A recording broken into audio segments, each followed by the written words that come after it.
कृष्ण प्रेष्ठाय भूतले श्रीमते भक्तिवेदांत स्वामिनिति नामिने। नमस्ते सारस्वते देवे गौरवाणी प्रचारिणे निर्विशेष शून्यवादी पाश्चात्यदेशतारिणे। जय श्री कृष्ण चैतन्य प्रभु नित्यानंद श्री अद्वैत गदाधर शिवासादि गौर भक्तवृंद। हरे कृष्णा कृष्ण कृष्ण हरे हरे, हरे राम राम राम हरे हरे। हरे कृष्णा कृष्ण कृष्ण हरे हरे, हरे राम राम राम हरे हरे। हरे कृष्ण कृष्ण कृष्ण हरे हरे, हरे Ram Ram Ram Hare Hare. Hare Krishna. The nectar of instruction, verse number 2.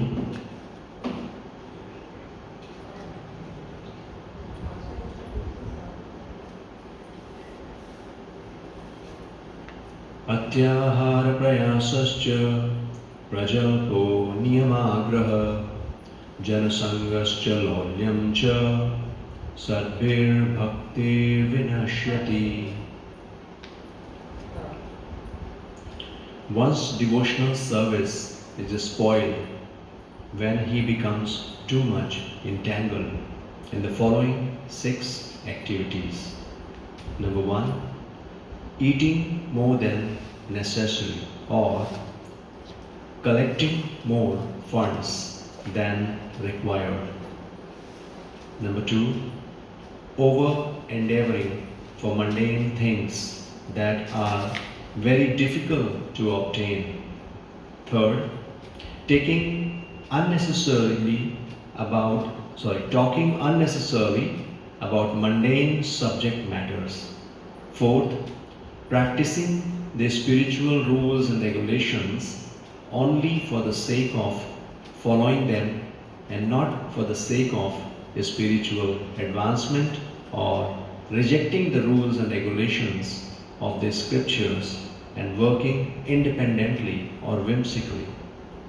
Number 5, associating with worldly minded persons who are not interested in Krishna consciousness. And number 6, being greedy for mundane achievements. So these are the 6 don'ts. Like when we approach a doctor, what do we get from a doctor? When we approach a doctor, one, we get prescription, we get some medicine. What else?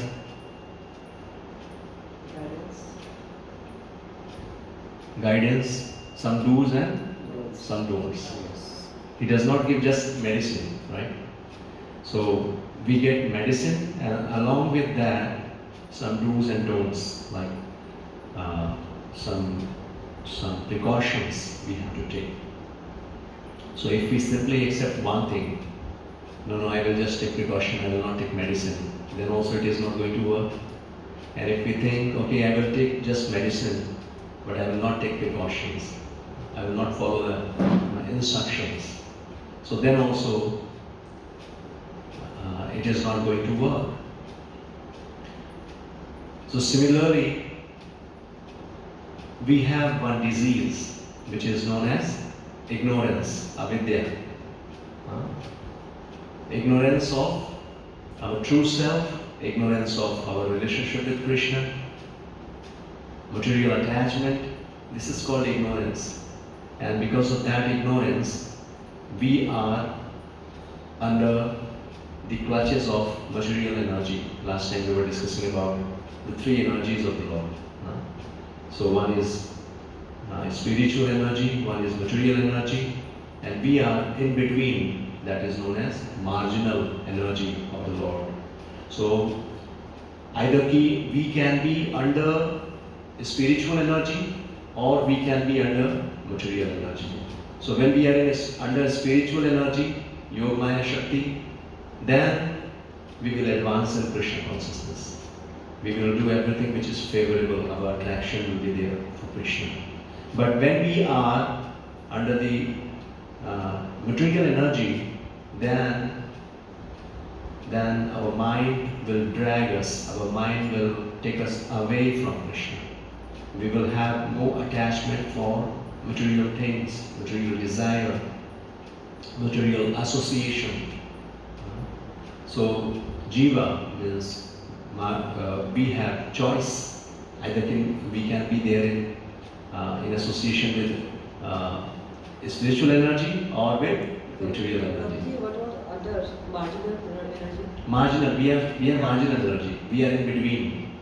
Right now, though we are a spiritual energy, we are part and parcel of Krishna, but right now we are in conditioned state. We have accepted this material body. So neither fully spiritual nor material, in between. That is marginal state. Right? And we also know that when we are under the shelter of or under the control of spiritual energy, then we experience bliss, we experience happiness. And what Prabhupada is writing here, that if we are under material energy, Mahamaya Shakti, then we are bound to suffer and we get three kinds of miseries. Adhidaivic, Adhibhautik, Adhyatmic.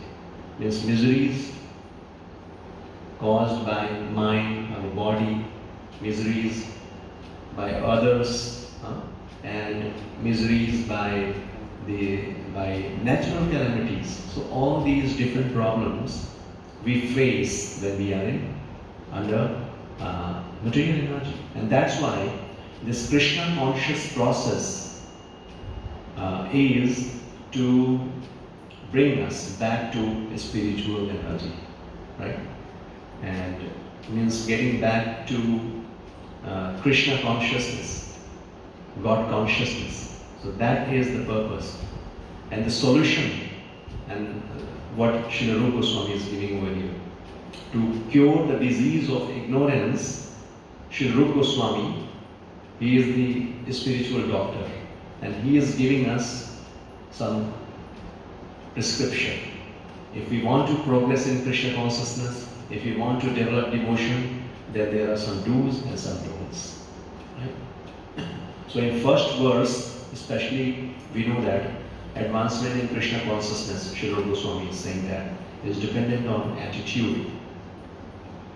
And for that, we need to control our mind and senses. Without controlling our mind and senses, we cannot progress. So he is giving us different approach, how we can control our mind and senses, how we can engage them. And in this second verse, you can say like he is speaking about the consequences. If we do not control our mind and senses, then what will happen? Bhakti vinashyati. Devotion will finish. We won't be able to do this devotion, bhakti. So these 6 things he is saying, which is we should not do that. These are don'ts. And third verse, he will speak about 6 steps or 6 activities we should do to advance in Krishna consciousness. So we will discuss about these 6 we should avoid. So one is atyahar. What is the meaning of atyahar? Eating more than necessary or collecting more funds than required. Yes. Eating more than necessary. How to decide how much to eat? More than necessary means? Overeating. Overeating. Every individual, they have their own capacity. So one should eat as much required, not more than that. And similarly, collecting more funds So what should be the criteria to decide how much money is required? How much money we should collect? That's a very difficult part. Huh? Very, very difficult to understand how much to collect. It's Yeah. like never enough. How much money? It somewhere says just enough to keep body and soul together. But that's a very Advanced stage. stage of that. Yes. I mean, maintaining body and soul, but every individual, ultimately why this, maintaining body and soul means maintaining simplicity, living a simple life, no? Simple living, high thinking. That is what Krishna consciousness we are learning into it. Simple living, high thinking. But that simple living for every individual is different. It's not that being simple means being poor, right? One criteria we can think of, as long as, or you can say, if your money or whatever facilities, wealth, if it is not becoming an hindrance into advancement of Krishna consciousness, no? So we should have as much so that we can utilize it and we can advance in Krishna consciousness. This is one criteria to see. Like Yudhishthira Maharaj, he was the king. Was he not a devotee? He was a devotee. So we can have as much money, but we should know how to utilize that money. Now, Prabhupada will speak about it. Dharmasya hi avavargasya nartho arthayo pakalpate narthasya dharmaikantasya kamo labhaya hi smrita. How we should utilize money in Srimad Bhagavatam, then all occupational engagements are certainly meant for ultimate liberation. They should never be performed for material gain. Furthermore, one who is engaged in the ultimate occupational service should never use material gain to cultivate sense gratification. So the purpose of wealth is to support our Krishna consciousness or others' Krishna consciousness journey. So if we have this understanding, it is fine. We can earn as much money required, but we should know that it should not become an hindrance, but it should support our journey to Krishna consciousness. Unnecessarily or extra or collecting more funds. Of course, if you do not have Krishna conscious mindset, then it is dangerous. It is dangerous. ये हमें कहीं और ले जाएगा, क्योंकि कुंती महारानी भी बता रही है ये जो चीजें हैं, जन्म, ऐश्वर्य, श्रुत, श्रीली, एधमान, मदह पुमान, ये जो चार चीजें हैं, कौन कौन सी? जन्म, taking birth in a good family, or royal family. Aishwarya means wealth. Shri Shri means education, no, not Shri. Shri, Shruta, Shri, Shruta means education and beauty. These four things: wealth, beauty, education, and taking birth in a royal family. If somebody is after these things, then he will not progress in Krishna consciousness. No? Because these are the hindrance. But of course, like when we understand the real purpose of the facilities or the wealth we have in our life, then we can utilize that. We can help others to advance in Krishna consciousness. So in that case, we can become the king of the whole world, no problem. Otherwise, if we do not have this purpose, the clarity of this purpose, then that money, the second option is misutilization, that is called sense gratification. We will just misuse that money or wealth facility in sense gratification, and that is the cause of entanglement. Okay, so Atyaha, and Prabhupada is saying, अच्छा एक example दे रहे हो, economic problem, क्यों हम ज़्यादा collect करने की कोशिश करते हैं? Why we want to collect more money? How much we need to eat? हमारी नीड्स कितनी है? Because we have this tendency, हमें लगता है कि फ्यूचर में कैसे होगा सब कुछ. तो Prabhupada is giving example of animal kingdom.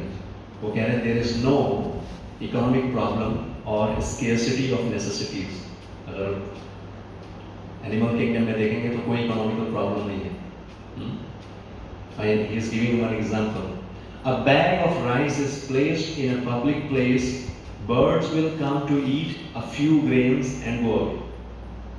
अगर अनाज की बोरी रखी हो रास्ते में, तो जो चिड़िया है वो आएगी, एक दो दाना जो जिसकी उसकी आवश्यकता है अपनी खाएगी, वो चली जाएगी। लेकिन ह्यूमन बीइंग्स क्या करेंगे? A human being, however, will take away the whole bag. Right. वो पूरा बैग उठा के ले जाएंगे। He will eat all his stomach can hold and then try to keep the rest in storage. Human beings के अलावा ये activity कोई और नहीं करता है। और एक एग्जांपल में सुन रहा था, केवल एक स्पीशी ऐसी है जो ये काम करती है, स्पेशली मतलब ज़्यादा पॉपुलर है, वो है हनी बी। वो अकोमोडेट करते हैं, इकट्ठा करते हैं, लेकिन उसका रिजल्ट क्या होता है? उसका रिजल्ट क्या होता है? वो हनी किसको मिलता है? Humans again. Yes. वो पूरा जीवन इकट्ठा करते हैं और उसका प्रोसेस भी बहुत डिफरेंट है। जो जो ये हनी निकालने वाले लोग होते हैं, first they use fire to burn them, Right. है ना, हनी बीज को बर्न कर देते हैं वो, और फिर वो शहद मिलते हैं उसमें से। So this is one example to understand throughout life. अगर हम सिर्फ अकोमोडेशन में लगे हुए हैं, ultimately somebody else is getting benefit of that. So Prabhupada giving so much stress. Ultimately a family only na, our great self. Yeah, Prabhupada is will speak about it. Actually यही सब हमें समझने की जरूरत है। कहते हैं कि जो लायक है बच्चा ना, वो अपने आप अपना बना लेगा सब कुछ, लेकिन अगर कोई लायक नहीं है, उसको अगर आप ज़्यादा देर भी दोगे तो वो और उसके लिए डैमेजिंग है, वो उसका मिसयूज करेगा। But it does not mean we don't have to fulfill our responsibility. We have to do that, no problem. In a Krishna conscious way, we have to fulfill our responsibility. But हमें ये भी नहीं समझना है कि मेरे करने से, ये कंट्रोलिंग माइंडसेट, जो मेंटालिटी है, इसी से तो हमें बचना है। We should have this faith. जब एक चींटी को एक ग्रेन की जरूरत है, वो भी कृष्णा दे रहे हैं, और एक हाथी को 20 मन खाना रोज चाहिए, हाँ, वो भी उसको मिल रहा है, उसका कोई बैंक बैलेंस नहीं है, फिर भी उसको सब कुछ मिल रहा है। तो यही फेथ डेवलप करना कि हमारी भी जो आवश्यकता है वो कृष्ण पूरी करेंगे, ये हमें हेल्प करेगा कृष्ण कॉन्शियसनेस में एडवांस करने में। नहीं तो जो फियरफुल कंडीशन में है वो हमेशा ज़्यादा इकट्ठा बहुत करेंगे। लोग होते हैं जो स्टाफ की डेथ, मतलब उनको नहीं मिलता तो मर जाते हैं। Yes. So, और वो डेप्थ इसीलिए है, हाँ। इसको हम बहुत, ये टॉपिक एक टॉपिक ऐसा है जिसके डिटेल में जाएंगे। ये जो स्टारवेशन है, आप देखोगे कोई जानवर स्टारवेशन से नहीं मरता है, इंसान मरता है। इंसान मरता है, क्योंकि इस अत्याहार उसका कारण है, क्योंकि सभी लोग इकट्ठा करने में लगे हुए हैं, नेचुरल ज़्यादा से ज़्यादा वो स्टोर करते जा रहे हैं, है ना। अब देखोगे कुछ कंट्री ऐसी हैं जहाँ पे लोग जो है क्या बोलते हैं, obsession that they are becoming very fat, और कुछ कंट्री है जहाँ पे स्टारवेशन है, कुछ खाने को नहीं है। तो ये जो मिसमैच है या ये जो एक इम्बैलेंस है, उसका रीज़न है यही अत्याहार। इवन अमेरिका जैसी कंट्री जहाँ पे ग्रेन्स ज़्यादा होती हैं तो उनको स्पॉइल करते हैं, उसको डिस्ट्रॉय कर देते हैं, इकॉनमी जो उनकी जीडीपी है वो डाउन हो जाए तो ग्रेन्स को डिस्ट्रॉय कर देते हैं। तो ये सब ग्रीडी माइंडसेट है, अत्याहार है, अपने लिए सोचना क्यों, आई मी माइंड।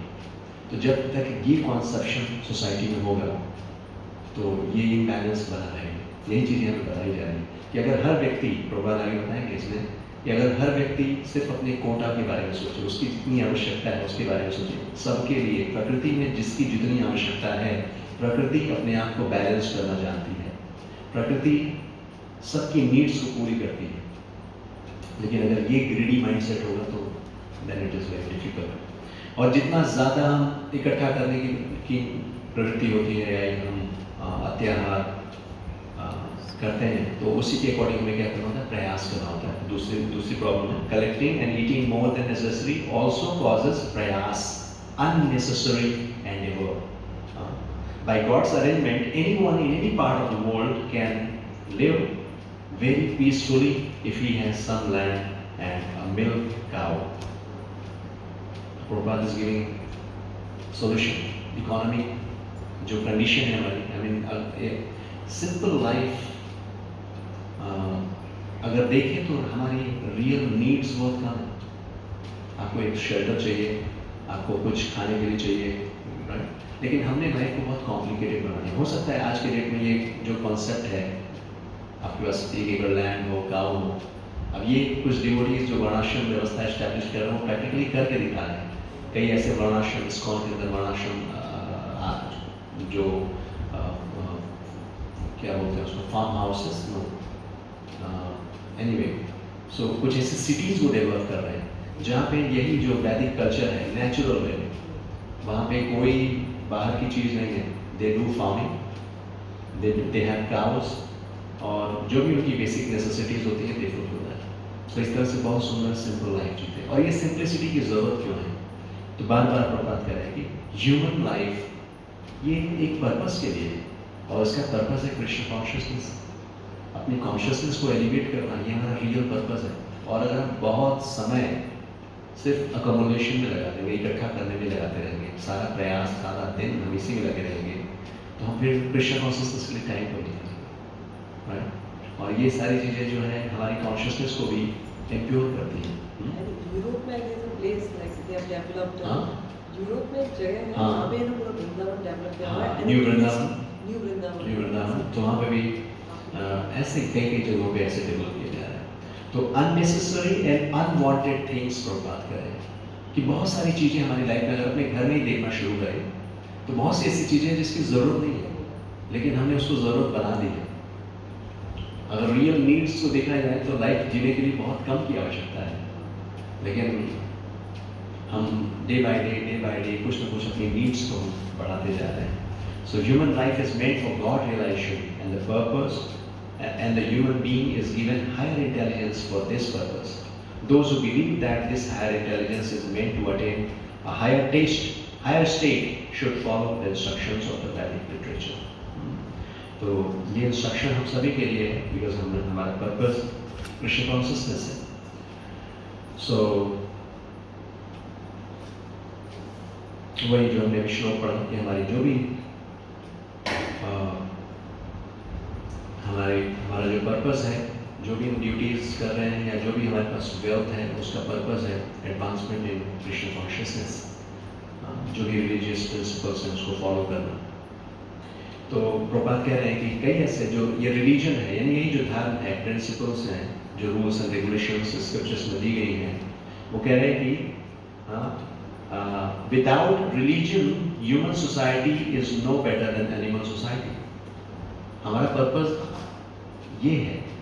अगर रिलीजन लाइफ में नहीं है, रिलीजन मीन्स यही जो रूल्स एंड रेगुलेशंस जो कृष्ण कॉन्शियसनेस में एडवांस करने के लिए हमें ज़रूरी है, तो क्या है फिर तो एनिमल लाइफ हो गया, ईटिंग, स्लीपिंग, मेटिंग, डिफेंडिंग, और वो भी सही से नहीं। एनिमल ज़्यादा बेटर कंडीशन में अगर वो कंपेयर करें। सो इसीलिए वो कह रहे हैं धर्मस्य ही अपवर्गस्य न तो अर्थाय कल्पते। Religion is made for attaining emancipation, not for getting bread.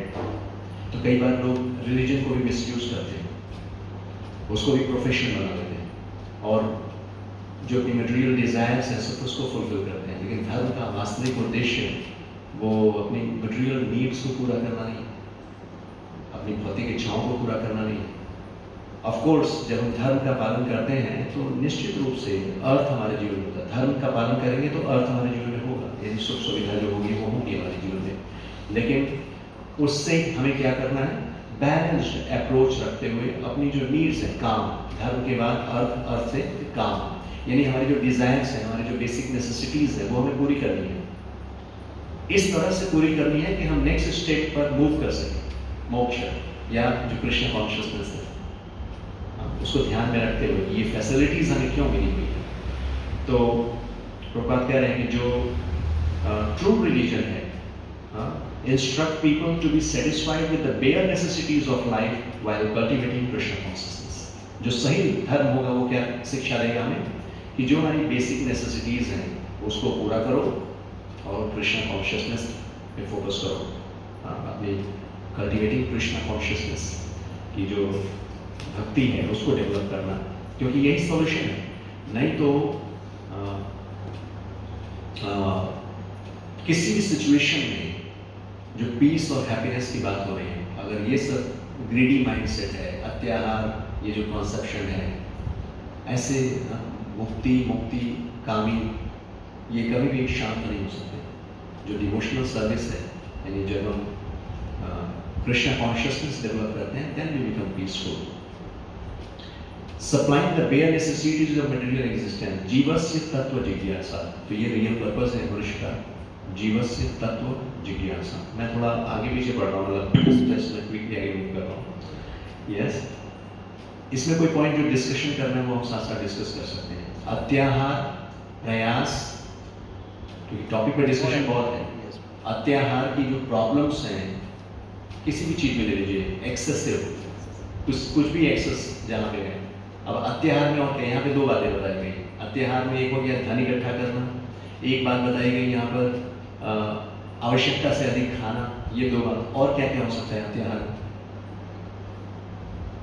Sleeping, हाँ, एक्सेस स्लीप, जरूरत से ज्यादा कुछ भी, जरूरत से ज्यादा आप कुछ भी करेंगे तो प्रॉब्लम है। इवन यूटिलाइजेशन जो हम यूज करते हैं, डिजिटल सारे मोबाइल फोन, लैपटॉप, व्हाटएवर, किसी भी चीज का जो एक्सेस है, दैट क्रिएट्स प्रॉब्लम। और उसके लिए फिर प्रयास, आप देखो कितना मेहनत करते हैं आज कॉर्पोरेट वर्ल्ड में, इतनी मेहनत। और इवन मुझे पता चला कहीं से, अगर बस जस्ट सरप्राइज टू नो, मुझे लगा टेक्नोलॉजी एडवांस कर रही है तो लोगों का समय, जो काम करने का समय है वो रिड्यूस होगा। लेकिन अब कंपनीज ये रूल निकाल रही हैं, मतलब लोगों को ये अप्रिशिएट किया जा रहा है कि if you are working more, spending, giving more time, then we are advancing. और वो कॉन्सेप्ट इंडिया में भी लॉन्च होने जा रहा है, 18 आवर्स ऑफ वर्क। अभी वो 8 घंटे वाला काम नहीं रहेगा, 18 घंटे काम करना। हाँ, इन डे। आपको जरूरत क्या है किसी चीज़ की, मतलब वो इतनी फैसिलिटेट करेंगे कि बस आपको सोने के लिए जगह चाहिए, समय चाहिए, और थोड़ा सा खाने के लिए समय चाहिए, बाकी 18 घंटे आप काम करिए। क्यों? क्योंकि वो मोटिवेशन क्या देंगे, कंट्री को एडवांस करना है, इकोनॉमिकल डेवलपमेंट। अदर कंट्रीज के साथ जो कंपटीशन है, अगर कंपनी को एडवांस करना है तो ज़्यादा काम करना है। 18 घंटे काम करने का ये कॉन्सेप्ट, और ये आज बड़ी बड़ी कंपनीज अब शुरू कर रही हैं। यानी जस्ट वर्कहोलिक, आप काम करो और कंपनी की, जो कंट्री की जीडीपी है उसको बढ़ाना, उसकी इकोनॉमिक डेवलपमेंट के लिए सोचो, बाकी सब छोड़ दो।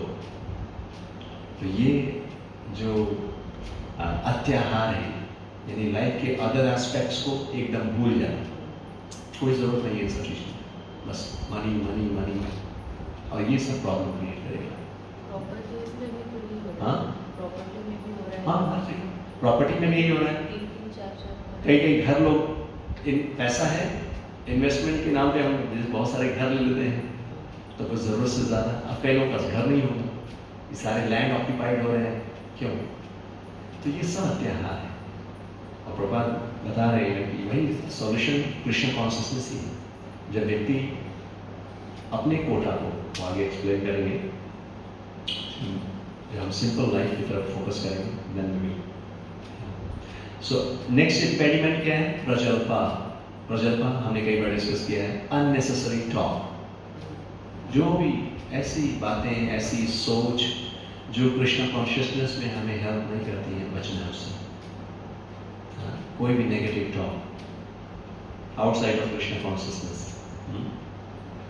प्रभुपाद लिख रहे हैं, जैसे in the western countries, old men retired from active life play cards, fish, watch television and debate about useless socio-political schemes. किसी के पास कृष्ण कॉन्शियस सब्जेक्ट मैटर नहीं है। श्रीमद् भागवतम में सुखदेव गोस्वामी जी कह रहे हैं, श्रोतव्यादिनी राजेंद्र नृणाम संति सहस्रश अपश्यताम आत्मतत्वम गृहेषु गृहमेदिना। कि जो जिसको लाइफ का पर्पस ही नहीं पता है, उसके पास चर्चा करने के लिए सैकड़ों विषय हैं, और यही सब विषय जो यहाँ पर बता है, इधर उधर की बात है। आज क्रिकेट में क्या हुआ, पॉलिटिक्स में क्या हुआ, एंटरटेनमेंट की चीज़ें हैं, ठीक है, बट बहुत ज़्यादा एब्जॉर्ब हो जाना। और न्यूज़ पेपर, इसमें कोई ऐसी बात नहीं है जो आपकी कॉन्शियसनेस को एलिवेट करे, या आपकी लाइफ में कोई अच्छा इंप्रूवमेंट दिख रहा है ना? और इवन 10 साल बाद भी आप न्यूज़पेपर उठाएंगे। इनफैक्ट मुझे कृष्ण कॉन्शसनेस में आने से पहले मैनेजमेंट में ही मुझे ये बात बताई गई थी, और मैंने उसको रियलाइज़ किया कि आज 10 साल 15 साल बाद भी अगर आप न्यूज़पेपर उठाएंगे तो कंटेंट में कोई चेंज नहीं मिलेगा, सेम कंटेंट डिफरेंट फेसेस, सब वही सब गार्बेज की तरह। जो इम्पोर्टेंट इन्फॉर्मेशन है, हमें बताया गया था कि जो रेलेवेंट इन्फॉर्मेशन है, जो इन्फॉर्मेशन आप तक आनी चाहिए वो आप तक पहुंच जाएगी बिना प्रयास के। तो अननेसेसरली अपना टाइम वेस्ट करने की जरूरत नहीं है। टाइम लगाना है तो अर्ली मॉर्निंग उठकर 2-2 घंटे, हाँ हो सकता है, चलिए हम किसी प्रोफेशन में हैं जहाँ पे हमें न्यूज़पेपर या हमें न्यूज़ से अपडेटेड रहना बहुत ज़रूरी है, राइट। इसको ये नहीं करेंगे रिजेक्टेड। हमारी लाइफ या हमारी कुछ ऐसी नीड हो सकती है जहाँ पे हमें अपडेटेड रहना ज़रूरी है। पॉइंट इज कितना समय देना है। सरसरी निगाह से जितनी ज़रूरत है हाईलाइट्स को हमने देखा, लेकिन एक होता है कि पहले टाइम्स ऑफ इंडिया, फिर दैनिक जागरण, जैसे मुझे याद है उस समय का वहाँ पर घर में कि वो कई न्यूज़ पेपर पढ़ते थे।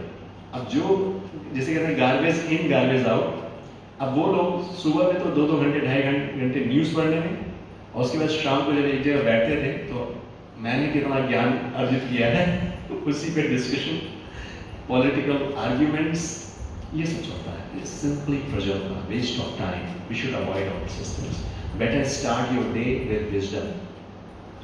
कहा जाता है कि जो average people they discuss about common people, they discuss about people, average people they discuss about event, and intelligent people they discuss about wisdom. तो हमें ये जो मिला है हमें इसको पढ़ना चाहिए डेली बेसिस पे, थोड़ा थोड़ा हमें पढ़ने की आदत आनी चाहिए। फिर नेक्स्ट पॉइंट है, next problem, jansangharsh. Jansangharsh means associating with persons not interested in Krishna consciousness. असत संग, असत संग। हाँ, जनसंघर्ष, जन मीन्स लोग, संग मीन्स एसोसिएशन। लेकिन कैसे लोगों का एसोसिएशन? जो मटेरियलिस्टिक लोग हैं, जिनको कृष्ण कॉन्शियसनेस से कोई लेना देना नहीं है, ऐसे लोगों से बच के रहना चाहिए, ज़्यादा एसोसिएशन में। अदरवाइज क्या होगा, हम डिवोटीज एसोसिएशन में कितनी देर रह रहे हैं, थोड़े समय के लिए हम आते हैं डिवोटीज एसोसिएशन में, या हम एसोसिएशन में से तो हम फिजिकली आ रहे हैं, और जो रीडिंग हियरिंग है दिस इज ऑल्सो एसोसिएशन, हम कितनी कर पा रहे हैं। तो एक तरफ हम जहाँ इतना प्रयास करते हैं कि हम कृष्ण कॉन्शियसनेस में एडवांस हों, अपनी हार्ट को प्योरीफाई करें, लेकिन दूसरी तरफ अगर हम मटेरियल एसोसिएशन में ज़्यादा समय देंगे तो क्या होगा, इधर जो हमने मेहनत किया है वो फिर चला जाएगा। तो इसलिए बहुत समझ कर हम कहाँ जा रहे हैं। एसोसिएशन में लोग होंगे, स्थान होगा, ये सब एसोसिएशन है। क्या हम पढ़ रहे हैं, क्या हम सुन रहे हैं, क्योंकि अगर इन चीज़ों को ध्यान नहीं देंगे तो जो थोड़ी बहुत हम प्रोग्रेस कर रहे हैं वो फिर पीछे आएंगे। तो ये बिल्कुल उसी तरह से चलता रहेगा कि जैसे हमने अग्नि को जलाया, प्रज्वलित किया और उसके ऊपर पानी डाल दिया, तो ये प्रोसेस चलता रहेगा। और फिर हम कुछ समय बाद कहेंगे 2 साल हो गया, 10 साल हो गया, कुछ चेंज तो आया नहीं, फिर हमें प्रोसेस में डाउट हो जाएगा, नहीं ये प्रोसेस काम नहीं करता। प्रोसेस काम करता है, लेकिन हमारी गलती या हम जो गलती कर रहे हैं बार बार वो यही है कि हम प्रयास करते हैं आगे बढ़ने के लिए, थोड़ा सा आगे बढ़ते हैं और फिर कुछ ऐसी चीज़ें करते हैं जिससे वापस तो आग को जलाना और उसके ऊपर पानी डालना। तो ये एसोसिएशन बहुत इंपॉर्टेंट है, बहुत इंपॉर्टेंट। कृष्ण कॉन्शियसनेस में एसोसिएशन पे बहुत जोर दिया गया है। भक्ति के किसी भी स्टेज में, चाहे हम बहुत एडवांस स्टेज में भी क्यों ना हो, एसोसिएशन बहुत ज़रूरी बताया गया है एडवांसमेंट के लिए। हमारे अंदर कोई कैपेसिटी हो या ना हो, अगर हम सही भक्तों का संग करना शुरू कर दें तो उनकी एसोसिएशन से हम बहुत एडवांस कर जाएंगे। एसोसिएशन से नारद मुनि अपने लाइफ का एग्जाम्पल देते हुए श्रीमद् भागवत में बता रहे हैं क्या किया था उन्होंने। एक दासी के पुत्र थे, चतुर्मास का समय होता था, जो साधु संत एक स्थान पे रहते थे, तो नारद मुनि की जो माता थी वो से दासी थी, तो उनकी सेवा करती थी, साफ सफाई करना, जो भी जूठन उनका बचता था उच्चिष्ट वो लेती थी, और नारद मुनि भी पाते थे और वहाँ बैठे बैठे उनको सुनते थे। तो ऐसे जो भक्ति वेदांत है, ऐसे भक्त हैं, उनका संग प्राप्त किया था उन्होंने, और उनके एसोसिएशन से नारदमुनि बन गए। तो ये पावर ऑफ एसोसिएशन बहुत इंपॉर्टेंट एस्पेक्ट है। और श्री भक्तिवेदांत ठाकुर जो कमेंट्री है अनुवृत्ति, उसमें बता रहे हैं कि too much endeavour to acquire knowledge on the part of mental speculators or dry philosophers falls within the category of atyahar. Hare Krishna. Yes. तो अभी हमने जो हरे कृष्ण, तो अभी हमने एक अत्याहार की बात करी। अत्याहार वो किसके लिए? Over eating and over collection. लेकिन यहाँ पर श्री भक्ति सिद्धांत सरस्वती ठाकुर क्या कह रहे हैं? एक्वायर नॉलेज, क्या है? Endeavor to acquire knowledge on the part of material speculators, mental speculators or dry philosophers falls within the category of atyahar, collecting more than needed. According to Srimad Bhagavatam, the endeavor of philosophical speculators to write volumes of books on dry philosophy devoid of Krishna consciousness is entirely futile. The work of karmis who write volumes of books on economic development also falls within the category of atyahar. ये details हैं, इसको पढ़िएगा। लेकिन अत्याहार में जैसे हमने discuss किया, कोई भी चीज़, चाहे वो मनी हो, चाहे वो फूड हो, और यहाँ पर बताया जा रहा है कि इवन जो राइटिंग्स हैं, हम बहुत कुछ लिख रहे हैं, बहुत सारी किताबें, लेकिन अगर वो सिर्फ मेंटल स्पेकुलेशन के लिए है और कृष्ण कॉन्शियसनेस पर्पस नहीं है, तो ये भी अत्याहार की कैटेगरी बताएंगे। जैसे बहुत सारा पढ़ना, हम बहुत सारा शास्त्रों को भी पढ़ें, है ना, एक्सेसिव रीडिंग, लेकिन पर्पस क्या है? What is the purpose of reading? अगर पर्पस कृष्ण कॉन्शियसनेस नहीं है, विद्या, हम ज्ञान ले रहे हैं, लेकिन पर्पस अगर वो मेंटल स्पेकुलेशन है, ड्राई फिलॉसफी, मैं कितना बड़ा विद्वान हूं, अगर ये पर्पस है तो कह रहे हैं कि अत्याहार है। This will not help. हम रीडिंग भी करते हैं, शास्त्रों को भी पढ़ते हैं, तो हमें पर्पस क्लियर होना चाहिए। भले हम थोड़ा पढ़ रहे हैं, ज़्यादा पढ़ रहे हैं, पर्पस कि हम इस मैसेज को पढ़कर, समझकर उसको अपनी लाइफ में इम्प्लीमेंट कर रहे हैं, जी रहे हैं उसको। हाँ, कृष्ण कॉन्शियसनेस में हम आगे बढ़ रहे हैं, डेवलप कर रहे हैं, तब तो वो रीडिंग सही है, नहीं तो वो अत्याहार रीडिंग है, तो वो भी हेल्प नहीं करेगा। उसी तरह से जो कर्मीज की बात, तो ज्ञानी, जैसे बहुत से ज्ञानी होते हैं जो बहुत सारा अध्ययन कर रहे हैं, स्टडी कर रहे हैं, बट अल्टीमेटली वो कृष्ण कॉन्शियसनेस जो कि हृदय में कृष्ण के प्रति जो प्रेम है वो डेवलप नहीं हो रहा है, तो वो अत्याहार की कैटेगरी है। उसी तरह से कर्मीज, यानी जो बहुत सारी चीजें अकोमोलेट कर रहे हैं, accumulate more and more money for futile generations only because they do not know their future position. Interested only in getting more and more money for their sons and grandsons, such foolish persons do not even know what their position is going to be in the next life.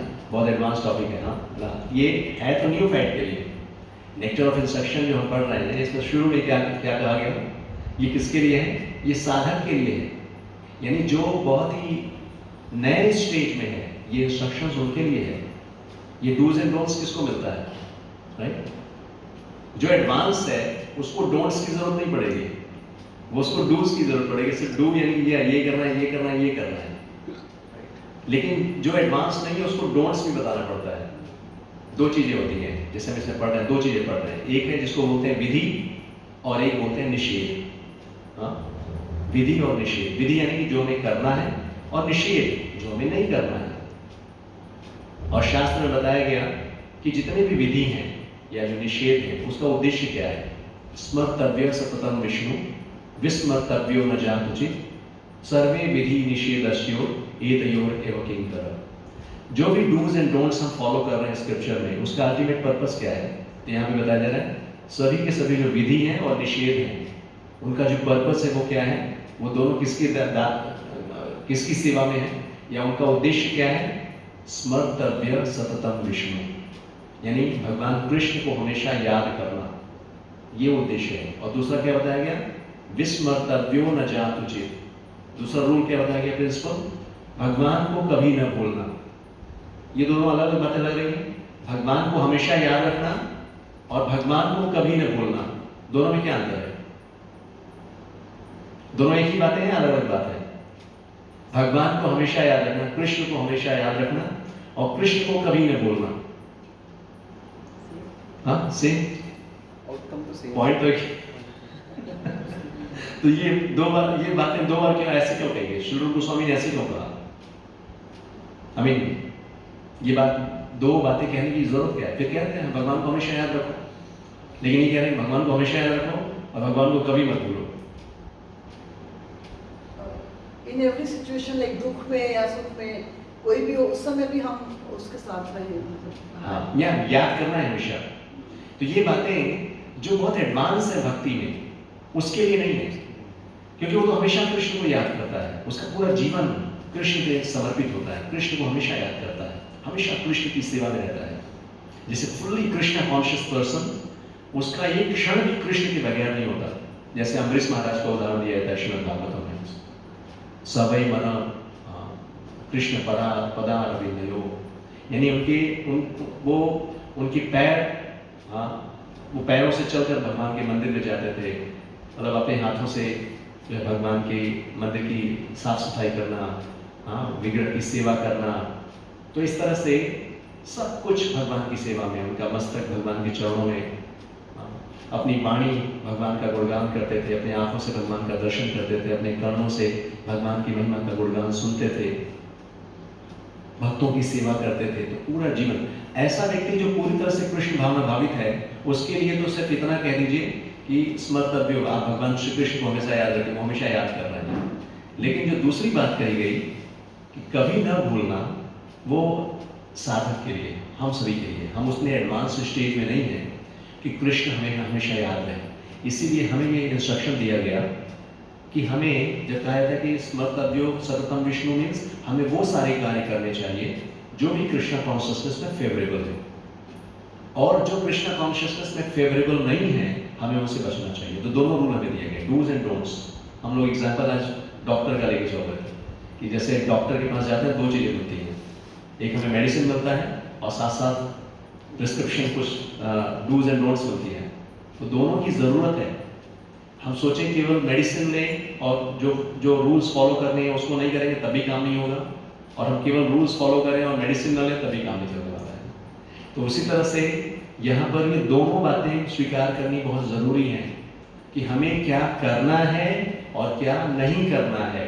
अगर हम सोचें क्या नहीं करना है, जैसे मान लीजिए हमें पता चल गया कि कृष्ण कॉन्शियसनेस में एडवांस करना है, तो हमें अपने माइंड और सेंसेस को, हमें सिंफुल एक्टिविटीज से दूर रहना है। Meat eating, gambling, intoxication, illicit relation, ये सब चीज़ें हम भक्ति में आगे बढ़ने नहीं देती हैं।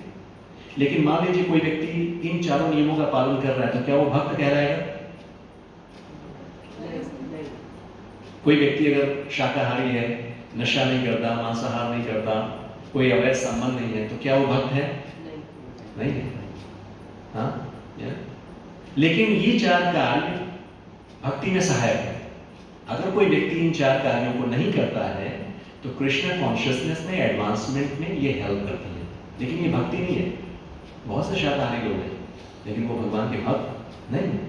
तो इस पॉइंट को समझना है कि ये जो निषेध है, जो डोंट्स हैं, इसको इग्नोर नहीं करना है। एक तरफ जहाँ डूज हैं उस पर फोकस करना है। हमें करना क्या है कृष्ण कॉन्शियसनेस में, ये हमें बताया जा रहा है कि हमें नाम जप करना चाहिए, भक्तों के संग में रहना चाहिए। जो अगले श्लोक में यही आएगा, वो 6 चीजें क्या है जो भक्ति में आगे बढ़ने में सहायक है, जिसको करने से हम भक्ति में आगे बढ़ेंगे, हमारा रिलेशनशिप अच्छा होगा भगवान के साथ, औरों के साथ। तो वो नेक्स्ट वर्स में है। लेकिन यहाँ पर हम बात कर रहे हैं आज हम डोंट्स, और सबसे पहले डूज बताने से पहले वो डोंट्स क्यों बता रहे हैं? पहले वो चाहते तो तीसरा वाला श्लोक पहले दे देते कि पहले वो बताता हूँ जो करना चाहिए, पहले बता रहे हैं डोंट्स, क्योंकि हमारी जो स्थिति है ना, वो हमारा फोकस इधर ज्यादा रहता है। तो इसलिए श्री रूप गोस्वामी पहले डोंट्स बता रहे हैं कि ये चीजें जो हमें बचना चाहिए। अगर हमें रियली एडवांस करना है लाइफ में, पीसफुल रहना है, खुश रहना है, तो अत्याहार से बचना है, एक्सेसिव, एक्स्ट्रा, जो एंडिवर, अत्याहार प्रयासश्च, प्रजल्प यानी गॉसिपिंग बचना है, नियम, हाँ प्रजल्पो नियम आग्रह, अभी उसके ऊपर डिस्कस करेंगे। तो ये हो गया एक्सेसिव जो कलेक्शन है। और नेक्स्ट डिस्कस करने जा रहे हैं नियम आग्रह। तो इसमें दो, ये एक शब्द लग रहा है संस्कृत का एक शब्द नियम आग्रह, लेकिन इसमें दो शब्द हैं, दो मीनिंग है इसकी। नियम का मतलब जानते हैं हम लोग क्या है? रूल्स। तो नियम और एक है आग्रह और एक है अग्रह। तो ये दो शब्दों को मिलाकर, ये संस्कृत लोग जानते हैं कैसे उसको लिखा जाता है, तो ये दो शब्दों को मिलाकर एक शब्द बनाया गया नियम आग्रह। तो इसकी जो मीनिंग है नियम अग्रह और आग्रह, तो यहाँ पे प्रोपर लिख रहे हैं कि द वर्ड आग्रह means eagerness to accept and agrah means failure to accept। इसको ध्यान दीजिएगा। आग्रह means eagerness to accept and agrah means failure to accept, यानी नियम यानी रूल्स एंड रेगुलेशंस। कुछ लोग नियम का पालन करते हैं, इतना ज्यादा नियम में उलझ जाते हैं या नियम को इतना ज्यादा वो फोकस करते हैं कि वो रूल्स एंड रेगुलेशंस में ही स्टक हो जाते हैं। वो क्यों कर रहे हैं उस नियम का पालन वो भूल जाते हैं, पर्पस भूल गए और केवल नियम का पालन किए जा रहे हैं, तो वो भी भक्ति में आगे बढ़ने के लिए। ये लोग देखो बहुत सारे रिचुअल्स में इतना ज्यादा कि उस रिचुअल का जो पर्पस है वो भूल जाते हैं। जैसे मैंने एक एग्जांपल सुनाया था कि एक बार दो व्यक्ति, एक जो है वो गड्ढा खोद रहा है और दूसरा मिट्टी डाल रहा है उसके ऊपर।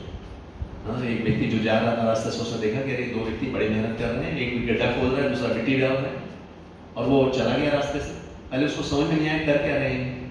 एक घंटे बाद वापस उसी रास्ते से जब आया तो देखा कि ये दोनों अभी भी वही काम कर रहे हैं, एक गड्ढा खोद रहा है दूसरा उसके ऊपर मिट्टी डाल रहा है।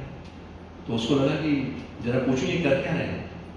तो गए उसके पास और पूछे भाई आज मैं पिछले एक घंटे से देख रहा हूँ आप गड्ढा खोद रहे हो और मिट्टी डाल रहे हो उसी के ऊपर, तो कर क्या रहे? तो कह रहे हैं हम अपना काम कर रहे हैं। हाँ, आज हमारा जो थर्ड पार्टनर है जो इसमें बीज बोला प्लांटेशन कर रहे हैं, पौधा लगा रहे हैं, आज जो थर्ड पार्टनर है वो आया नहीं है, मैं तो हम अभी अपना काम कर रहे हैं। एक गड्ढा खोद रहा है दूसरा उसको मिट्टी डाल रहा है। अब जो सीड डालने वाला व्यक्ति तो वो आया नहीं है, लेकिन हमारा काम जारी है। तो जो नियम आग्रह मीन्स कि रूल्स एंड रेगुलेशंस फॉलो हो रही है, काम तो हो रहा है लेकिन उसका पर्पस ही नहीं कर रहा, क्यों कर रहे हैं। हाँ, तो बहुत ज्यादा जब व्यक्ति इसमें भी उलझ जाता है तो गड़बड़ हो जाता है। ये सब डिटेल सब्जेक्ट है जिसको समझने की कई बार नियोफाइट स्टेज में ये सब होता है। कई बार नियम पालन कर रहे हैं, भक्तों को इग्नोर कर देंगे, है ना, भक्तों को इग्नोर कर देंगे, तो ये सब भी उसी कैटेगरी में आ जाता है।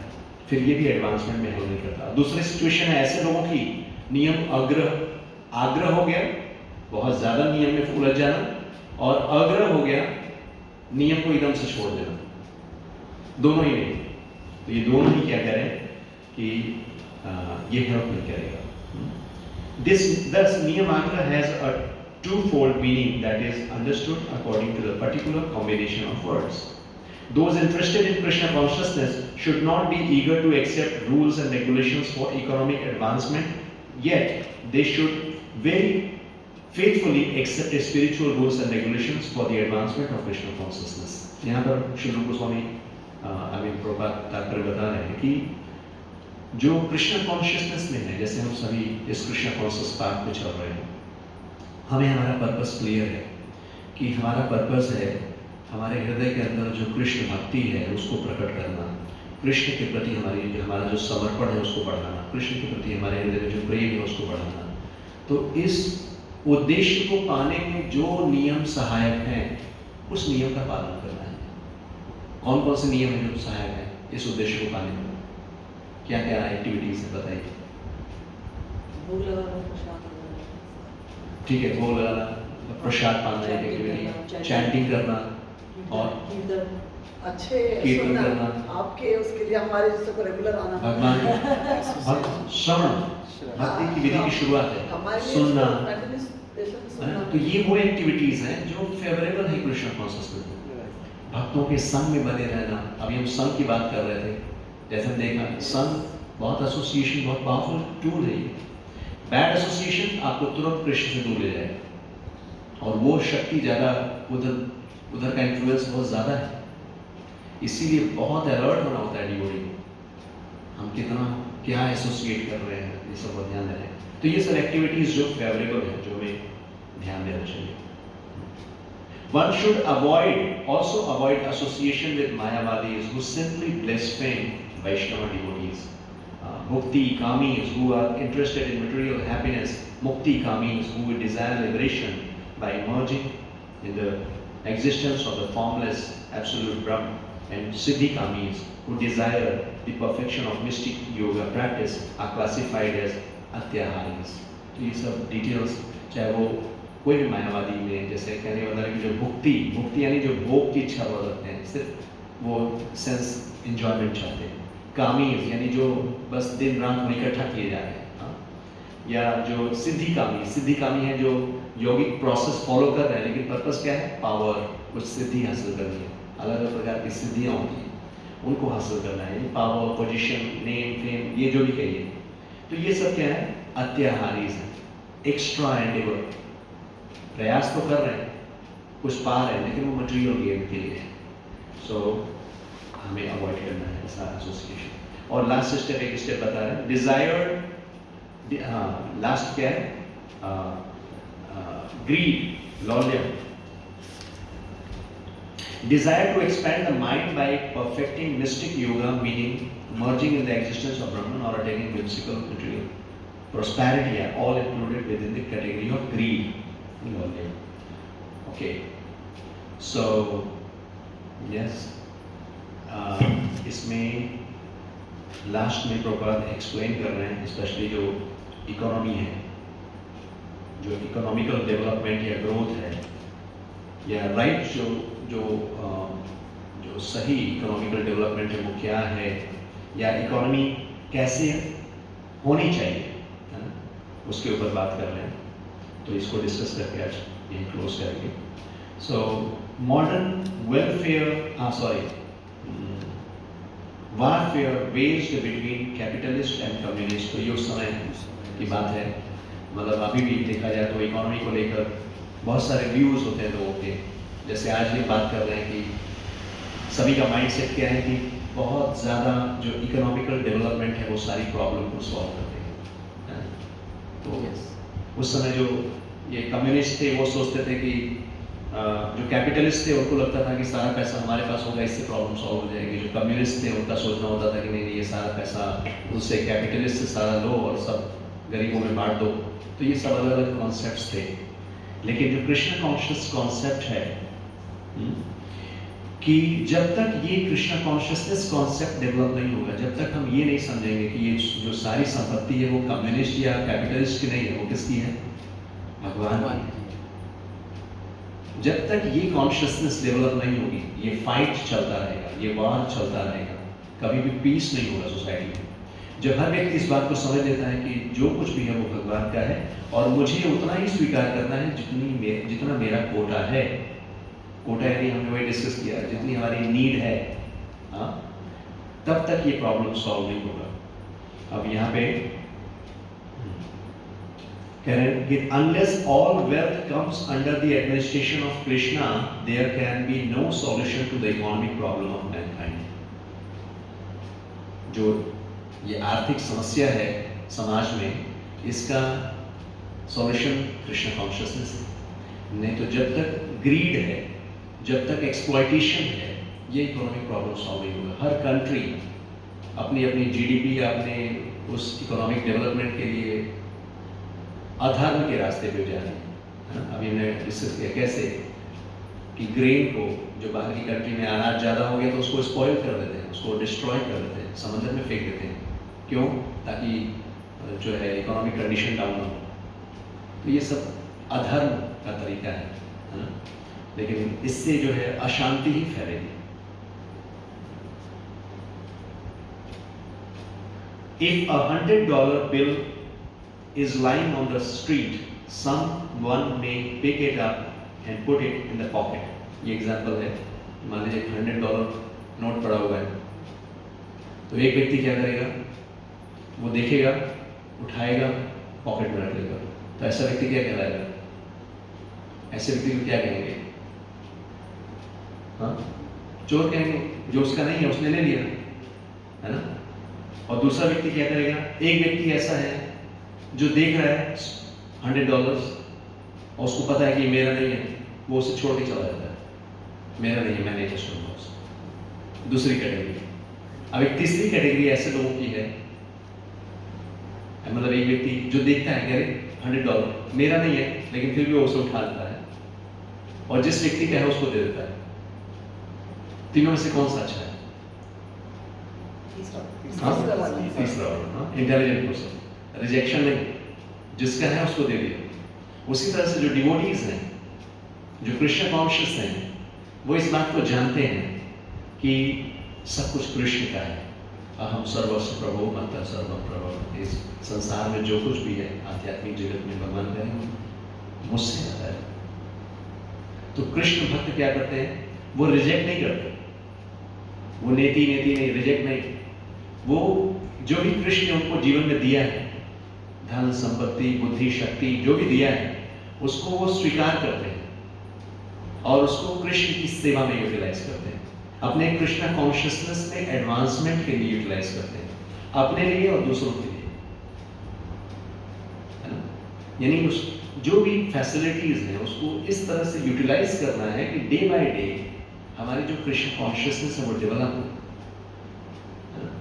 ऐसा ना हो कि वो फैसिलिटी, वो वेल्थ, वो सारी चीजें, बुद्धि शक्ति, वो हमें मटेरियलिस्टिक लाइफ में ड्रैग कर लें। तो ये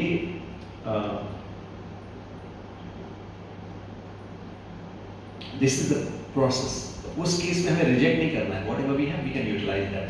simply transferring wealth from capitalist to communist can not solve the problem of modern politics, for it has been demonstrated that when a communist gets money, he uses it for his own sense gratification.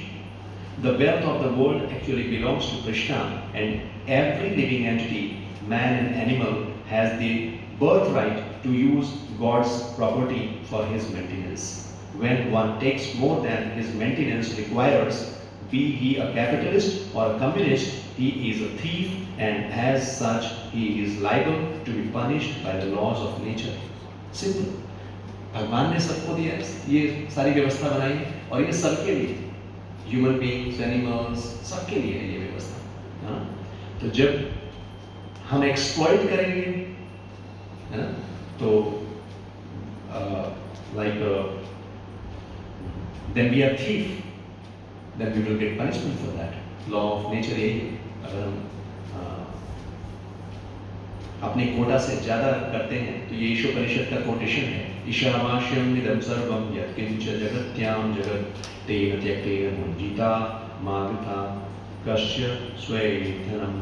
Everything animate or inanimate that is within the universe is controlled and owned by the Lord. जो कुछ भी है इस संसार में सब भगवान का है। One should therefore accept only those things necessary for himself, which are set aside as his quota. तो जो भी हमारे लिए भगवान ने निर्धारित किया है, जो हमारा कोटा है, हमें उतना ही लेना चाहिए। तो जैसा हमने डिस्कस किया, कोटा भी नीड्स अलग अलग हो सकती हैं हमारे। किसी को 2 चपाती चाहिए, किसी को 4 चपाती चाहिए। ये नहीं कहेंगे 2 चपाती खानी चाहिए आपको। किसी की नीड है 2 चपाती की, तो 2 चपाती खानी चाहिए। किसी की नीड है 4 चपाती की, 4 चपाती खानी चाहिए। लेकिन कोटा, है ना, जैसे शेर है, तो शेर का कोटा क्या है? अब शेर के आगे अगर आप घास दोगे, भूखा है, घास दोगे तो घास नहीं खाने वाला। गाय के सामने अगर आप मांस रख दोगे तो वो कितनी भूखी क्यों ना हो, मांस नहीं खाएगी, क्योंकि उनका कोटा है। उनकी अपनी सारी जो नीड्स हैं वो उसी के अकॉर्डिंग चलते हैं, which are set aside as his quota, and should not accept other things, knowing well to whom they belong. तो ये भी बहुत ही पावरफुल मैसेज है, जिसको मिनिमलिस्टिक अप्रोच कहा जाता है। सिंपल लिविंग, हाई थिंकिंग का ये जो जीवन है, तो इसको हम प्रैक्टिकली अपनी लाइफ में जी सकते हैं। ये बहुत ही प्रैक्टिकल एजुकेशन है। भगवान ने सबके लिए सारी व्यवस्था की हुई है, तो हमें बहुत ज़्यादा एक्स्ट्रा एंडिवर, एक्स्ट्रा अकोमोलेशन उसकी ज़रूरत नहीं है। और When human society gives up these elementary faults enumerated by Srila Rupa Goswami, all enmity will cease between men and animals, capitalist and communist and so forth. कह रहे हैं ये जो 6 गुण बताए गए, अगर इन 6 बातों को श्रील रूप गोस्वामी जो बता रहे हैं, अगर ये संसार स्वीकार कर ले तो ये जो सारी लड़ाई चल रही है वो समाप्त हो जाएगा। आज जो ये कम्युनिस्ट कैपिटलिस्ट और ये सब जो लड़ाइयाँ हैं, मैन एनिमल दुनिया, सबको सबकी जो आवश्यकता है वो सबकी पूरी होगी। In addition all problems of economic or political maladjustment and instability will be solved. सारे पॉलिटिकल लोग मिलके इकोनॉमिक कंडीशन को सही करने की कोशिश कर रहे हैं, लेकिन economic condition day by day और डिस्टर्ब होता जा रहा है। ये जो डिफरेंसेस हैं और ज़्यादा क्रिएट होती चली जा रही हैं। लेकिन जब तक ये कृष्ण कॉन्शियसनेस को इस्टेब्लिश नहीं किया जाएगा समाज में, तब तक ये बैलेंस नहीं होगा। So this pure consciousness is awakened by proper spiritual education and practice offered scientifically by Krishna conscious movement. तो Krishna conscious movement, ये हमारा जो आंदोलन है वो क्या है? यही जो consciousness है, इसको scientifically, logically कैसे इसको लोगों को educate करना और जीना, ये हम सीखते हैं और सिखाते हैं। हो सकता है समाज में हम परिवर्तन लाना चाहते हैं, प्रैक्टिकली देखें तो हो सकता है समाज में बहुत सारे डिफरेंसेस, बहुत सारे अप्स एंड डाउन्स, हम उसमें चेंज नहीं ला सकते, लेकिन एक कहना जाता है ना कि be the change you want to see in the world. तो शुरुआत हमें कहाँ से करनी है? अपने आप से करनी है। तो ये जो प्रिंसिपल्स हैं वो हमें अपनी लाइफ में इम्प्लीमेंट करनी है, हमें अपनी लाइफ में। This Krishna conscious movement offers a spiritual community that can bring about a peaceful condition in the world.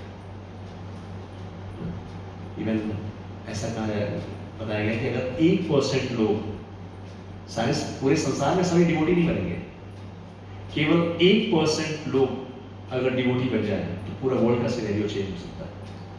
1% बहुत बड़ा नंबर है।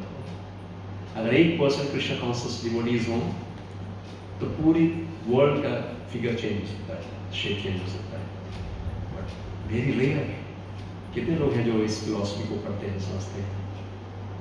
Every intelligent man should purify his consciousness and rid himself of the ever-mentioned 6 hindrances to devotional service by taking wholehearted shelter of this Krishna conscious movement. तो ये final instruction है कि हर intelligent व्यक्ति को क्या करना चाहिए?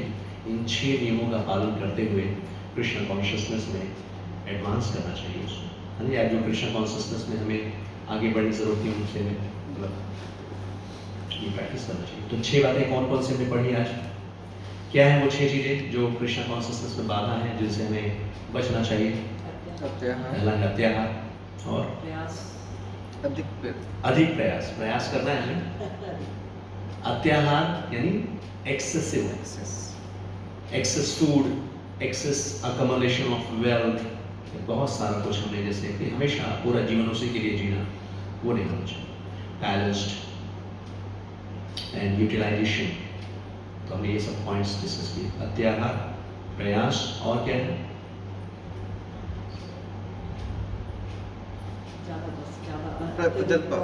प्रजल्प। अत्याहार प्रयासश्च प्रजल्प, प्रजल्प यानी गॉसिपिंग, इधर उधर की बातें, टाइम वेस्ट नहीं करना है। नियम आग्रह, नियम आग्रह में 2 बातें हमने पढ़ी कि बहुत ज़्यादा नियमों में उलझना, बहुत ज़्यादा इधर उधर के, जैसे होता है ना कि उस मंदिर में गए तो वहाँ का भी नियम शुरू कर दिया, इस मंदिर में गए, उस तीर्थ स्थान पे गए तो वहाँ भी एक नियम उठा के ले आए और पता चला नियमों में ही लगे रह गए। जैसे मैंने बताया कई बार कि मेरे फ्रेंड की मदर, जब मैं उनके घर कभी जाता था तो उनके कमरे में पहले एक छोटा सा मंदिर हुआ करता था, और 2-3 साल बाद गया तो पूरा कमरा भरा हुआ था, चारों तरफ दीवारों में अलग अलग देवी देवता की तस्वीरें और सब लगी हुई थी। पहले उनको पूजा करने में थोड़ा समय लगता था, फिर बोलते थे मुझे 2.5 घंटे 3 घंटे लगता है अब। क्यों? क्योंकि मंदिर में इतने नंबर्स बढ़ गए हैं कि सबके लिए नियम अलग अलग करना पड़ता है, लेकिन पर्पस भूल कर। तो बहुत ज़्यादा अपने आप को इधर उधर के नियमों में भूलने, हमें हमारा पर्पस क्लियर है कि हमें कृष्ण कॉन्शियसनेस डेवलप करना है, भगवान जो है उनके प्रति हमारी भक्ति डेवलप करनी है। तो हमें बहुत ज़्यादा इधर उधर के नियमों में उलझना नहीं चाहिए, समय कम है, लिमिटेड है, और इस बात की समझ होनी चाहिए कि जब हम हमें शास्त्रों में विश्वास होना चाहिए। शास्त्र क्या कह रहे हैं कि अगर हम भगवान की सेवा में लगते हैं, नारद मुनि ये शिक्षा दे रहे हैं प्रचितास को कि अगर हम भगवान की सेवा कर रहे हैं तो ऑटोमेटिकली हम सभी की सेवा, जितने भी देवी देवता हैं सबकी सेवा हो गई। उदाहरण दे रहे हैं, जिस तरह से पेड़ की जड़ में जल देने से सारी पत्तियां टहनियां पोषित हो जाती हैं, और ये कोई साधारण व्यक्ति नहीं कह रहे हैं, भगवान के शुद्ध भक्त नारद मुनि ये शिक्षा दे रहे हैं। तो हमें विश्वास रखना चाहिए, हमें अपना मनगढ़ंत नियम इधर उधर ज्यादा नहीं बनाना चाहिए। हमें एक क्लियर कट सीधा रास्ता मिला है, उस रास्ते पे हमें चलना चाहिए। तो नियम आग्रह, नियम का पालन न करना भी, बिल्कुल इग्नोर कर देना, बिल्कुल छोड़ देना, ये भी सही नहीं है। कई लोग कहते हैं कि क्या जरूरत है नियमों की, नहीं, तो ऐसा भी नहीं, नियम का पालन भी होना चाहिए। लेकिन नियम का पालन क्यों कर रहे हैं, ये पर्पस हमेशा क्लियर होना चाहिए, वो पर्पस को हमेशा याद रखना चाहिए। नियम आग्रह, जन संगस्य और लौल्यम। जन संगस्य में क्या डिस्कस किया है? जन संगस्य मीन्स जन संघ एसोसिएशन, हमें बैड एसोसिएशन से बचना है। जितने भी ये मटेरियल एसोसिएशन है उससे हमें बचना है। अब हम प्रैक्टिकली इन चीज़ों को समझें। मान लीजिए हम जिन लोगों के संग में अभी हैं, उनकी भक्ति में कोई रुचि नहीं है, तो हम क्या करें? छोड़ दें उनको? कैसे हम डील करें? ये सब प्रैक्टिकल टॉपिक है। जितने भी इसमें कॉन्सेप्ट डिस्कस कर रहे हैं थियोरेटिकल नहीं है, ये प्रैक्टिकल एप्लीकेशन है। इन चीज़ों को कैसे डील करना है और क्या क्या चैलेंजेस आएंगी हमें, उन चैलेंजेस को कैसे हैंडल करना है, ये सब डिस्कशन का मैटर है। अत्याहार वाला कॉन्सेप्ट तो क्लियर है। मान लीजिए इसमें कोई चैलेंज आ रहा है, ओवर ईटिंग, हमें पता है हमें मॉडरेट लाइफ जीनी है, बैलेंस लाइफ जीनी है, कहीं भी अत्याहार नहीं करना। युक्ताहार विहारस्य युक्त चेष्टस्य कर्मसु युक्त स्वप्नावबोधस्य योगो भवति दुःखः। कृष्ण कह रहे हैं बैलेंस, न ज़्यादा कम न ज़्यादा, न कम न ज़्यादा, moderate life, proper daily routine अच्छा हो, एक्सरसाइज, थोड़ी सी स्क्रिप्चर की रीडिंग, नाम जप हो रहा है। भक्ति में आप अत्याहार कर सकते हैं, उसमें अत्याहार की लिमिट नहीं है। Because the more you read, reading is devotion. That is favorable. Yes. What else? अभी हम उस स्टेज पे नहीं हैं, बैलेंस रखना है। तो ये सब प्रैक्टिकल चीजें हैं। कोई और चीजों में चैलेंज जहाँ पे आ रहा है कुछ डिस्कस करें। अभी क्या टाइम हो गया? Otherwise will stop it. 12:30 हो गया। अभी हमने जो टॉपिक डिस्कस किया उनमें से कहाँ पे चैलेंज आपको लग रहा है कि ये चीज प्रैक्टिस करनी बड़ी मुश्किल लग रही है? प्रभु जी, जैसे आपने नीड के लिए कहा, हाँ।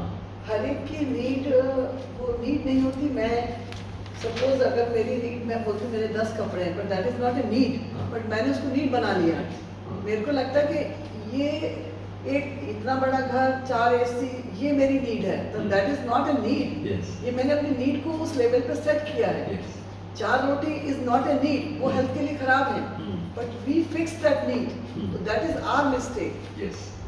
हमारी नीड हम खुद बढ़ा रहे हैं, और उसको हम सोचते हैं कि ये तो 4 बार होटल जाना इज बेसिक नीड, बिकॉज इसके बिना तो लाइफ ही क्या है।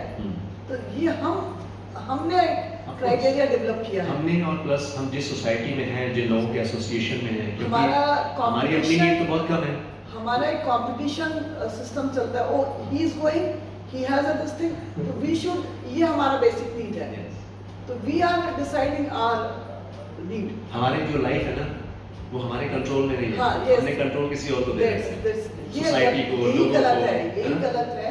तो यही से हम सीख रहे हैं। हाँ, ये गलत ठीक है। हम सोसाइटी में हैं तो एक सोशल स्टेटस मेंटेन करने के लिए हमें बड़ा घर चाहिए, सारी सुविधा चाहिए, व्यवस्था चाहिए, लेकिन हम अपनी लाइफ को कितना But कॉम्प्लिकेटेड कर रहे at this age, I realize nobody is caring. It's your inner feeling कि आप लोगों को दिखा रहे हो, nobody bothers. हैं। But Even हमको लगता है कि नहीं, oh what she will say, what he will say, but I think he she will not notice it. But हमने decide किया कि हमें 10,000 का सूट पहनना, but nobody is noticing. We are doing for ourselves, yes, to satisfy our ego.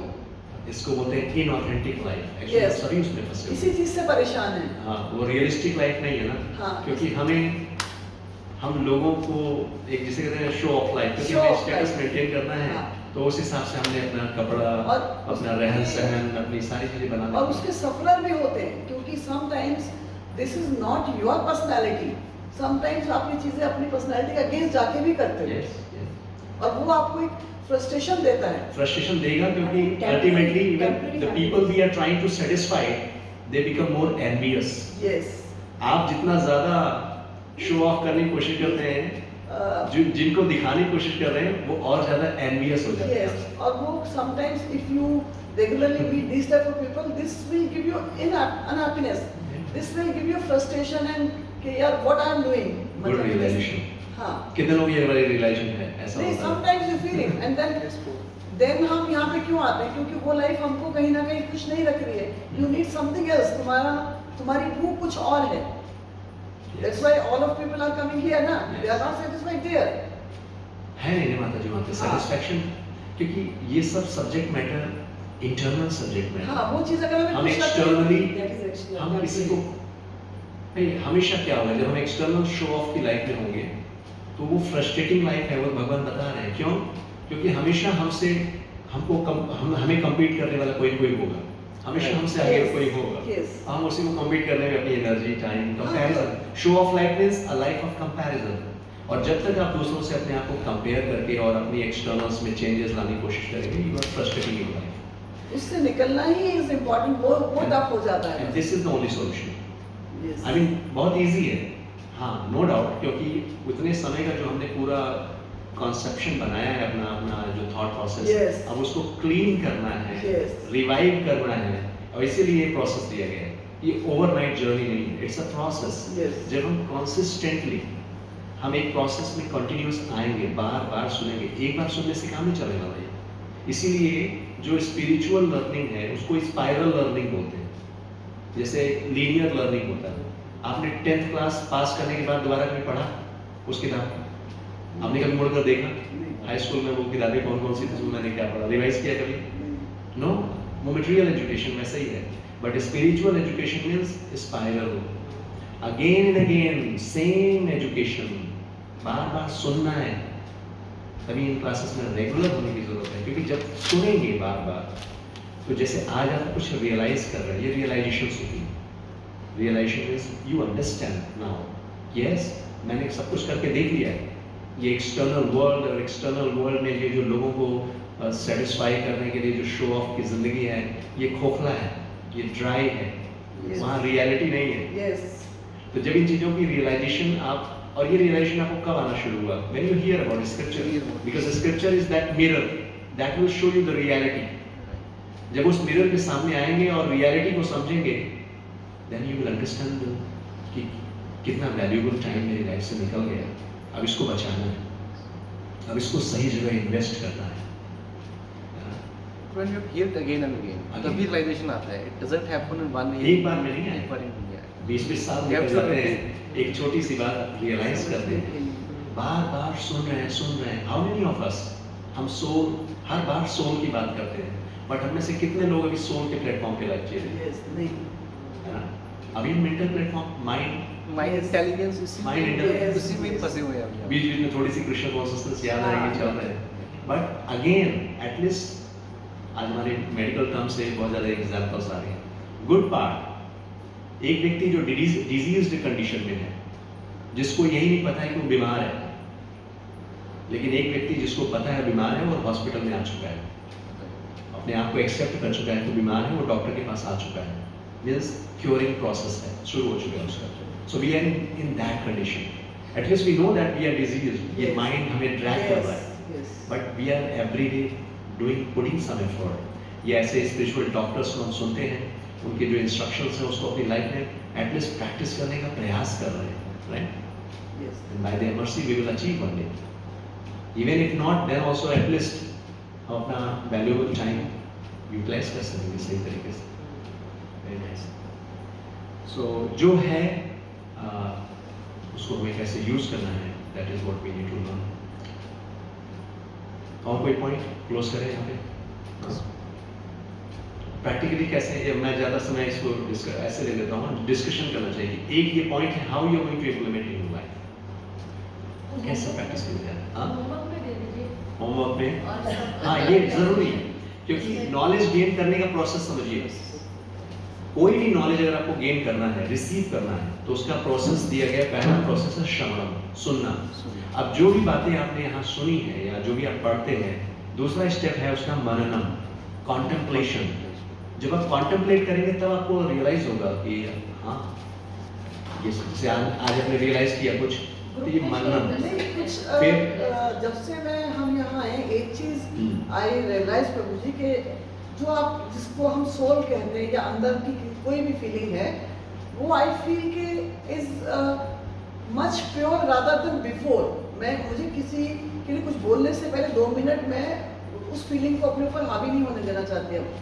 अगर मुझे किसी के लिए गलत लगता है, मुझे लगता नहीं, मेरे लिए मेरी लाइफ में ये सब चीज़ें नहीं करनी है मुझे, ये लाइफ में मैं इसलिए नहीं आई हूँ। तो ये कभी कभी थॉट आता है कि नहीं, I should not do wrong thing with the others या रॉन्ग वर्ड्स टू एनीबॉडी।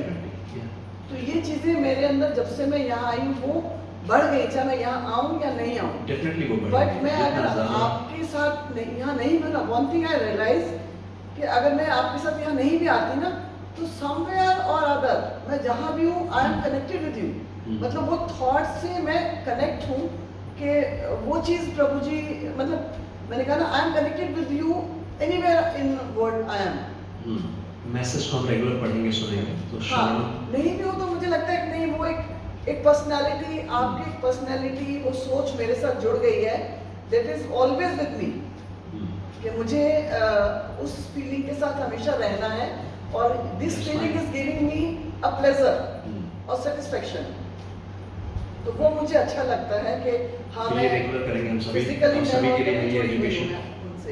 तो जो भी सुन रहे हैं उस पर मनन करें, कॉन्टेम्पलेट करें, रोज थोड़ा समय दें। अब मैं ये प्रैक्टिकल स्टेप्स दे रहा हूँ, 4 चीज़ें जो मैंने कहीं सुनी, और कुछ चीज़ें मैं मॉर्निंग में करता हूँ, तो I get so many benefit. श्रवणम करिए रोज, ये सिर्फ once in a week class नहीं है।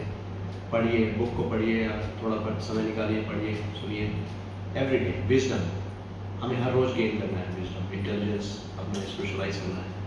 मननम करना है, मनन करना है उस टीचिंग पे, भले थोड़ा सा पढ़ें, उसको बार बार कॉन्टेम्पलेट करें कि कैसे ये मैं अपनी लाइफ में प्रैक्टिस करूँ। और उसके बाद वही निधिध्यासनम, निधिध्यासनम मतलब प्रैक्टिकल एप्लीकेशन।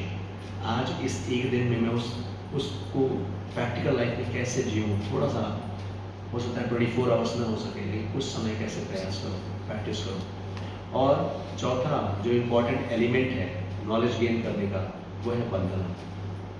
तो ये 3 चीज़ें हुई, श्रवणम, मननम, निधिध्यासनम, और चौथा स्टेप है वंदनम। यानी हम जब प्रैक्टिस करेंगे, बार बार फेल होंगे, तो हमें क्या करना है, हमेशा भगवान के सामने जाएं, तो हाथ जोड़कर बस प्रार्थना करें, ये जो भी आपकी वाणी है, जो भी कुछ मैंने सुना है, मैं इसको अपने जीवन में उतार सकूं, उसके लिए मेरे ऊपर कृपा कीजिए। हमेशा वंदना, प्रार्थना करनी चाहिए कि भगवान मेरे अंदर ये अनर्थ है, ये अवगुण है, ये दूर हो जाए, और ये गुण, वो गुण डेवलप हो जिससे मैं आपकी भक्ति में और आगे बढ़ सकूं। ये भाव होना चाहिए मेरे अंदर, ये प्रार्थना होनी चाहिए।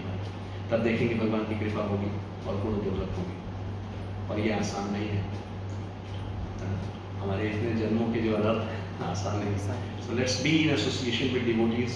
Let's be, regular here, chanting every day. एकदम करिए, desperate chanting. Cry for Krishna. ये प्रभु बस जीवन का जितना समय निकलना था निकल गया है, आपकी कृपा से अब जो समय बचा है, मुझे बुद्धि शक्ति दीजिए ताकि मैं उसको आपकी सेवा में लगा सकूँ, आपके नाम पे लगा सकूँ, और अपने जीवन को सफल बना सकूँ। ये भाव के साथ अब जितना समय है उसको यूटिलाइज करें। Thank you so much. Hare Krishna. So next session में